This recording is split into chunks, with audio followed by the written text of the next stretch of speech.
News 9 TV తెలుగుకి స్వాగతం. ప్రజాపాలన కాదు అరాచక పాలన. తెలంగాణలో ప్రజాపాలన సాగుతుందని చెప్పుకుంటున్న కాంగ్రెస్ సర్కార్ తీరుపై విమర్శలు వెల్లువెత్తుతున్నాయి.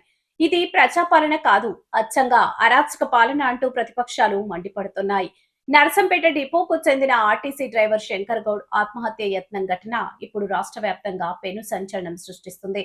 ప్రభుత్వ మోసం, సర్కారు తీరుతో మనస్తాపం చెంది ఆత్మహత్యకు యత్నించిన డ్రైవర్ శంకర్ గౌడ్ తీవ్ర పరిస్థితి 80% కాలిన గాయాలతో వెంటిలేటర్ పై ప్రాణాపాయ స్థితిలో పోరాడటం, పోలీసులు నిర్బంధం, బాధితుడిని పరామర్శించేందుకు వెళ్తున్న నాయకులను అడ్డుకున్న కాంగ్రెస్ ప్రభుత్వం.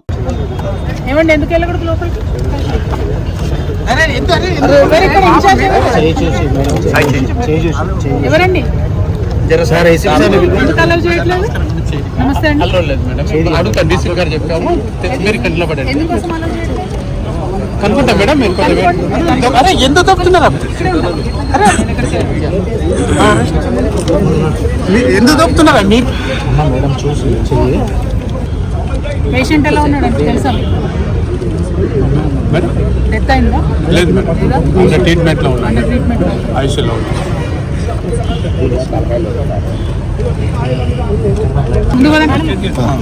పదండి లోపలికి వెళ్దాం.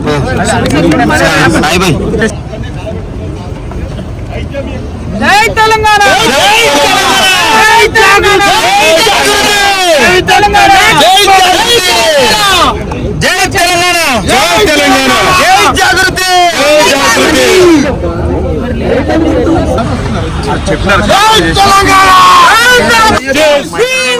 జస్టిస్, జస్టిస్, జస్టిస్, జై తెలంగాణ, జై తెలంగాణ.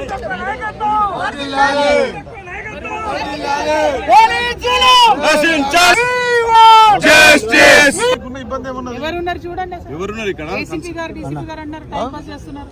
పిలవండి సార్, ఏసీపీ సార్. ఎంతసేపు అండి ఫోన్ లో మాట్లాడుకుంటే ప్రాణాలు పోతున్నాయి కదా మనుషులు, చూడడానికి ఏమైంది? మనుషులు చూడటంలో మీకున్న ఇబ్బంది ఏమున్నది?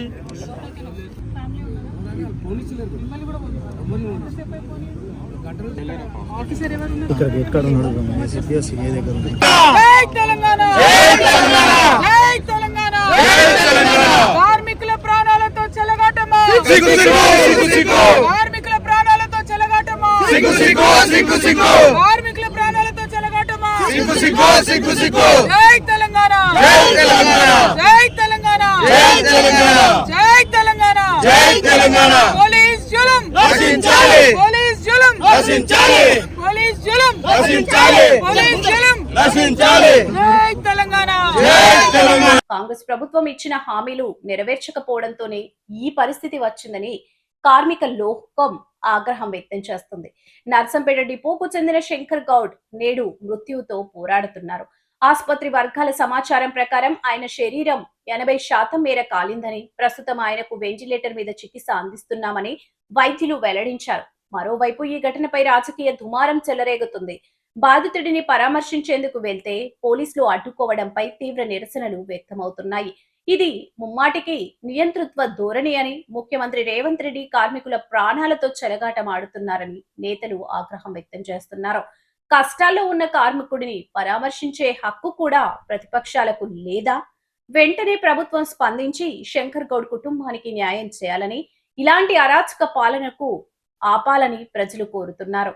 మరిన్ని అప్డేట్స్ కోసం చూస్తూనే ఉండండి న్యూస్ 9 టీవీ తెలుగు. జై హింద్.